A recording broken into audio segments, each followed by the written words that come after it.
Salut, ravi d'être avec vous pour cette dernière émission en direct du CIRA. Pour la dernière, je suis ravi de recevoir un chef que j'aime beaucoup qui s'appelle Éric Jambon, qui est un chef généreux. Je ne vais pas le présenter trop avant parce qu'on aura bientôt une émission spécifique sur lui, sur Bruit de table. Mais je voulais le recevoir là parce qu'il a une actualité particulière. Je voulais le recevoir aussi parce qu'on est à Lyon et que c'est un chef qui est originaire de Lyon. Oui. Bonjour Eric. Bonjour Jean-Marc. Et surtout, encore plus dans l'actualité, parce que je suis né à l'Hôtel Dieu. Ah, en Et effet. l'Hôtel Dieu, avec toutes les transformations gastronomiques, culinaires qui ont lieu en ce moment, c'est vraiment un clin d'œil intéressant. D'accord. Donc tu vas nous parler de la matésine. Oui, Alors qu'est-ce que c'est que la matésine? C'est un médicament, c'est une liqueur? oui, c'est un plateau, c'est une région, c'est une Madeleine de Proust, c'est un retour à l'enfance, c'est tout ça en même temps. Qu'est-ce que tu y as fait dans ton enfance? J'y ai fait plein de choses. J'y ai fait des jolies vacances d'été au soleil, à la montagne, un peu petit. Et puis quand on est petit, on aime juste et on profite juste du moment et de l'instant présent. Un peu plus tard, adolescent, je me suis fait suer à longueur de journée parce qu'on a envie d'être à la ville et d'être avec les copains, etc.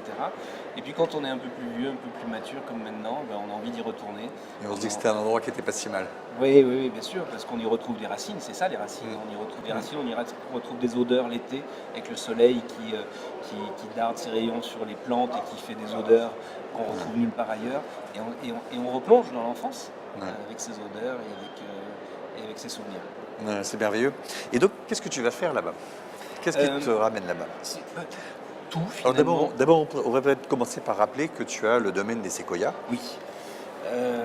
Domaine des Séquoias, restaurant étoilé depuis 2014, très fier, très heureux tous les jours, tout le temps de maintenir cette étoile.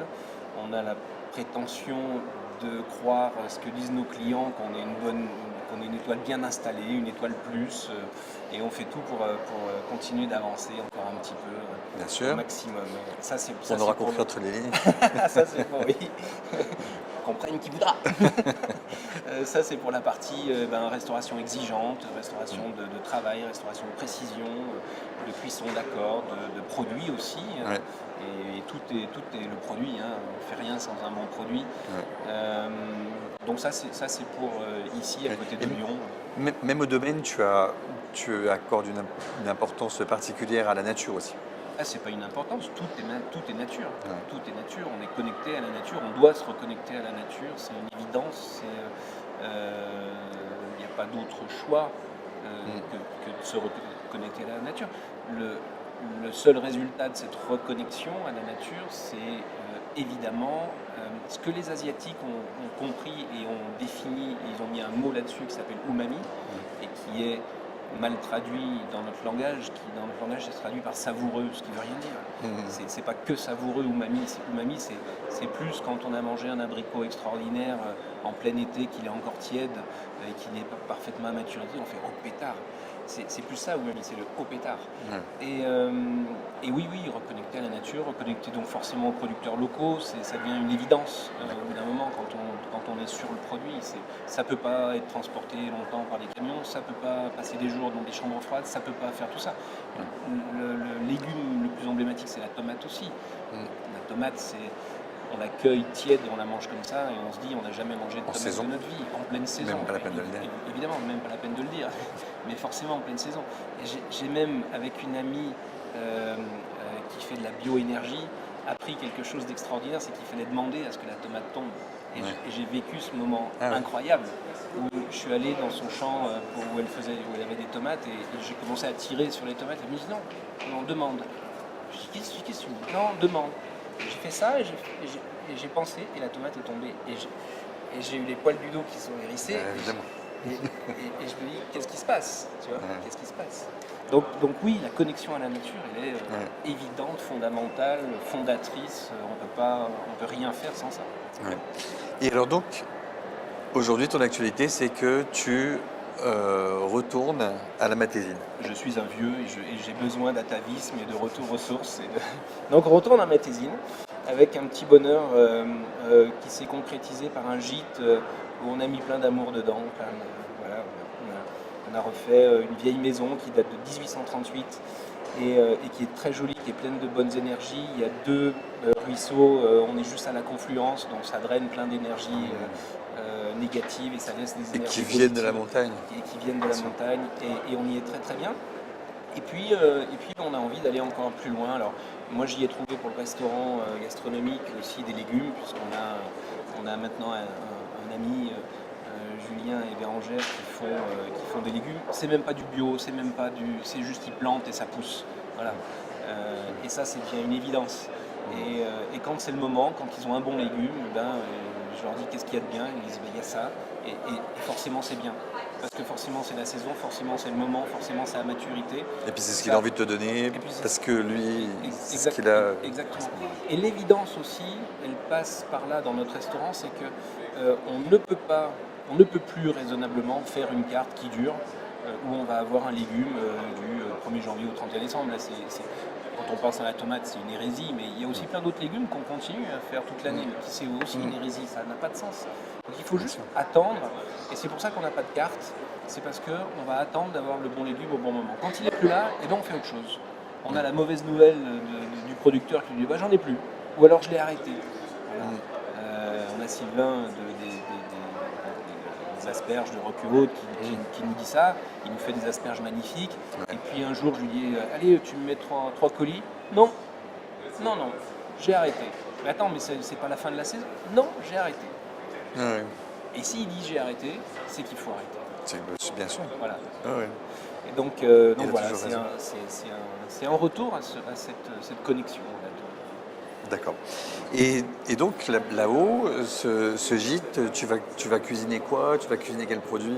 Alors là-haut, justement, c'est peut-être une petite frustration, c'est qu'on ne cuisine pas. C'est-à-dire qu'on laisse la maison aux gens et ils viennent toute une semaine. Il y a une très belle cuisine, forcément, bien équipée. On n'a pas pu laisser ça avec 3 ustensiles, donc c'est très bien équipé. Tout est très bien équipé. Il y a un cinéma, il y a un centre de remise en forme, il y a un spa, etc. Donc c'est très confort, en pleine nature, assez sauvage.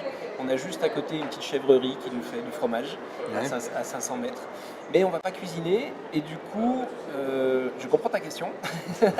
On va aussi certainement aller cuisiner très bientôt dans un restaurant et puis faire partager finalement quelque chose dans la cuisine qui fait qu'aucune cuisine ne s'oppose. Toutes les cuisines doivent s'additionner. Moi souvent j'ai des apprentis qui me disent moi je vais faire des pizzas. Je dis mais c'est magique, mais fais la meilleure pizza du monde. Ne fais pas une pizza surgelée, fais la meilleure pizza du monde et tu vas t'éclater. Fais le meilleur sandwich du monde. Et c'est en ça que les restaurations, les cuisines ne s'opposent pas, elles sont complémentaires. Ouais. Parfois, il m'arrive d'être demandé en conseil sur la restauration. Les gens ont toujours peur en disant mais il va nous mettre du caviar et du... Non, pas du tout. On peut faire des très bons plats, très simplement, très bons. À condition, on l'a dit tout à l'heure, de faire attention aux ingrédients, de respecter la tradition, d'avoir des bons produits aussi. Et voilà. Donc la restauration qu'on va faire là-bas, ça va être dans une gare, une ancienne gare, qui n'a pas fonctionné très longtemps, puisqu'elle a commencé juste avant la guerre, et elle a été arrêtée en plein milieu de la guerre. Je ne connais pas encore toute l'histoire de cette gare. Est-ce qu'il y a eu des bombardements sur les rails qui ont fait qu'elle a été stoppée puis pas remise en route? Je vais m'intéresser un peu plus à l'histoire, mais dans cette gare, en tout cas, il y a aussi une énergie extraordinaire. Des gens qui sont passés du lieu, du bâtiment qui est en pierre et qui comme un arbre gigantesque, respire une espèce de confiance et de solidité, etc. Et tu vas emmener les gens en voyage. Et on va faire voyager les gens, mais d'abord localement, parce qu'il y a tellement de belles choses localement, comme les oreilles d'âne, comme les rissoles, comme les ravioles, comme les... C'est quoi les oreilles d'âne? Les oreilles d'âne, alors les oreilles d'âne... c'est pas bien de couper les oreilles des ânes. C'est ça. Alors on fait croire ça aux Parisiens. Merci. Rien, c'est cadeau, c'est Noël. Merci. Et non, c'est des tétragones sauvages, c'est l'épinard sauvage, il est très très bon. C'est comme souvent, c'est un épinard qui a vraiment du goût et qui se ramasse comme ça en montagne, ça se cultive pas, ça se ramasse en montagne. Beaucoup de produits sauvages. Beaucoup de produits sauvages, oui bien sûr. Beaucoup d'herbes sauvages là-haut, les plus connus, le génépi, l'absinthe, etc. Bon, ça c'est pour la fin du repas, mais beaucoup d'herbes aussi sauvages qu'on trouve Lao. Et cette tétragone, eh bien, on l'a fait avec des pâtes à crêpes, une espèce de béchamel, plusieurs couches comme ça, les épinards revenus avec un petit oignon simplement fondu et gratiné ensuite au four. C'est un plat de famille, c'est un plat gourmand. C'est un plat traditionnel local ou c'est toi qui l'as inventé? Non, alors ça c'est un plat traditionnel local que je vais essayer de pas abîmer et de respecter autant que le gratin dauphinois qu'on retravaille au restaurant gastronomique pour le coup. Et là, on va juste essayer de le refaire de la même façon, mais on a un petit peu la prétention effectivement d'essayer d'inventer peut-être un autre plat tout aussi convivial, tout aussi familial, etc. Juste pour apporter une autre pierre à l'édifice de tous ces plats magnifiques qui sont là-bas. Le souvenir moi, que j'ai un peu d'enfance, il n'est pas dans cette région-là, il est en Angleterre. Ouais. Et j'ai passé beaucoup de temps en Angleterre quand j'étais jeune et on était dans les pubs et après quelques bières, on avait forcément un peu faim et puis envie d'éponger et on commandait un chicken pie. Ouais. Et le chicken pie anglais, quand il arrivait, il était un peu fumant. Il y avait cette farce à base de poulet, une petite sauce, une petite gravy sauce un peu liquide. Dès qu'on coupait une tranche de ce pie, de cette tourte anglaise là, et j'ai ces souvenirs là et j'ai envie de réinventer quelque chose. C'est pas fait encore. Il va falloir que je m'entraîne, que je trouve quelque chose, qu'on trouve peut-être un nom aussi qui soit un peu terroir et envie comme ça de faire une espèce de quelque chose. On n'a pas la prétention d'en faire un gratin dauphinois, ni une tourte, ni une flamme cuche. Mais une cuisine métissée. Alors pour ce plat, non, une cuisine vraiment, vraiment locale avec des ingrédients locaux, etc. Mais par contre, effectivement... Mais tu seras quand même allé chercher d'influence anglaise ou... Oui, mais l'influence anglaise, elle est dans la mémoire, quoi. C'est envie de faire aussi bien qu'un chicken pie, quoi. On va refaire un chicken pie, mais effectivement, comme le lieu est un lieu inspirant du voyage, c'est une gare, tout de suite on pense au voyage, tout de suite on pense à où on est parti, et dans ce lieu aussi, on ne va pas se restreindre à des plats que locaux. On va essayer de faire aussi des bonnes pâtes, faire aussi un bon burger, faire aussi la cuisine des voyages, vraiment de la world food, sans trop s'éloigner non plus, en restant dans des choses qu'on connaît, mais surtout faire bon, parce que beaucoup de gens font simple et malheureusement prennent des mauvais produits. Nous on veut faire simple mais avec des bons produits et des bonnes recettes, umami, des recettes savoureuses, et c'est ce qu'on a vraiment envie de faire, c'est parce que le wow c'est pas forcément du caviar et du homard, le wow c'est... Le umami, c'est aussi l'abricot en été, donc on a envie de refaire ça, de retrouver ça. Ouais. Donc seront bannis bien sûr les industriels et les produits industriels, et on va avoir la prétention de faire aussi bien que les grands-mères là-bas. D'accord. Les légumes, donc tu vas aller les prendre chez ton... Oui, alors les légumes bien sûr, c'est une carte qui va être un peu constante, hein, on ne va pas non plus réinventer tous les jours, sauf chaque jour mettre en avant un plat du monde, mais les légumes, bien sûr, le jour où les potimarrons de Julien seront prêts, on fera une petite soupe de potimarron. Le jour où tel légume sera à maturité, on fera aussi ce légume-là. J'ai aussi envie dans ce restaurant de faire quelque chose d'un peu social. C'est pas présomptueux ce que je dis quand je dis social, c'est juste aussi, c'est dans le sens accessible. J'ai envie qu'il y ait 2 plats à 2 euros. J'ai envie de faire un œuf mimosa à 2 euros et j'ai envie de faire une soupe du jour à 2 euros. D'abord parce que ça ne correspond pas forcément à ta clientèle là-bas. Oh, si, mais juste aux habitudes. Moi quand je suis là-bas, je bricole, je suis en bleu de travail, je bricole, je fais un bout de jardin, c'est un bonheur. Et il y a plein de gens qui sont comme ça aussi là-bas. Il y a aussi des ouvriers qui font plein de choses. Et tous ces gens-là, à midi, ils n'ont pas énormément de temps, ils n'ont pas énormément de sous à y mettre parce que c'est pas forcément agréable, enfin c'est pas que c'est pas agréable, ça peut devenir agréable, mais c'est juste un moment à passer, on fait une pause, on se repose, etc. Puis après on retourne au boulot, mais on n'a pas forcément envie de dépenser trop de sous, et j'ai bien envie de faire ces 2 plats un petit peu gourmands, et pas très chers, pour que ça soit accessible à tous. J'ai vraiment envie que ça soit un lieu de vie, j'ai pas envie que ça soit le plat chicos ou le... c'est pas que je veux faire quelque chose qu'on n'a pas aujourd'hui, c'est juste que je veux réussir à faire aussi bien, aussi bon qu'on essaye de faire aujourd'hui, mais dans un cadre très accessible, très quotidien, très à portée de tout le monde, très... voilà. Parce que c'est la façon de vivre aussi là-bas. Avec une ambition de faire un lieu de rencontre aussi ? Ah oui, un lieu de rencontre, mais une gare, c'est un lieu de rencontre. Ouais. Donc j'ai pas grand-chose. C'est Macron qui disait que c'est ceux qui ont réussi et ceux qui ne sont rien. Tu es prêt à Oui, accueillir j'irai- ceux qui ne sont rien? Oui, j'irai pas sur ce terrain-là, Sachant que personne n'est rien, évidemment. mais non, mais c'est ça. Mais ce qui est fantastique là-bas, c'est que, encore une fois, moi, quand j'arrive, je mets mon bleu, il y a un peu de peinture dessus, il y a un peu de mastic, il y a un peu de... Je mets un vieux pull, et on est tous comme ça, on se retrouve tous comme ça. Ouais. Il y a des gens importants, il y a des gens qui, pour revenir sur ce sujet-là, peut-être le sont moins, mais on s'en fout. Parce qu'en fait, Là, tout le monde ils est sont- important. Mais oui, parce que là-bas, ils sont tous importants. C'est comme à l'armée, c'est exactement pareil. Tout le monde est important à l'armée. Ouais. Et il n'y a pas ces écarts, ces différences ou ces castes.